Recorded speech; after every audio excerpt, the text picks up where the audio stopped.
Crab walks. A lot of people know what they are and how to perform them. However, a lot of people don't know how to maximise them. My name's Steve and I'm a sport therapist for Perfect Balance Clinic. And in today's video, we're going to be talking about a few hacks that you can use to improve your crab walks. The crab walk exercise mainly aims to target the glute medius muscle specifically. The glute medius muscle is one of 3 gluteal muscles that originates on the pelvis and inserts over on the hip. It's heavily involved in single leg balance, so stabilising the pelvis in a single leg balance position, but also bringing the leg away from the midline of the body. This exercise is normally performed using a resistance band, which is typically placed just above the knees. A lot of people tend to go wrong with this movement in regards to the speed that they do it. So they perform it too quickly, which means they're not getting enough activation or tension put on the muscle, which means it's not strengthening it. Another typical mistake that's made is when people are performing the side shuffle motion, they bring their legs too far apart, and again, they lose a lot of tension and activation. The third most common mistake typically seen when performing this exercise is progressing too quickly and too soon.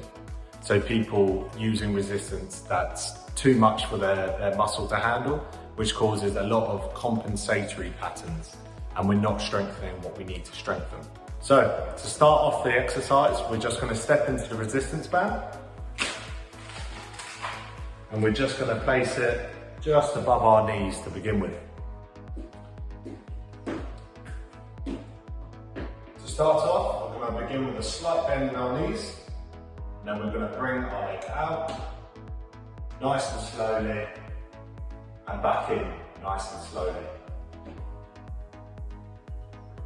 To further increase the activation of the glute medius, when we slowly bring it back out, we've got to hold our balance. And again, that's going to challenge that muscle even more there. To further progress the exercise, we can bring the resistance band down towards our ankle.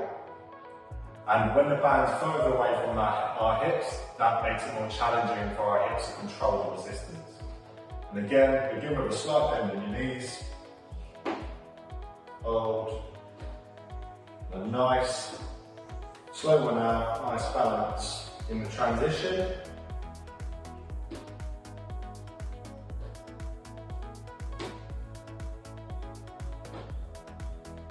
Again, to further increase the activation of the hip and to make the movement even more challenging,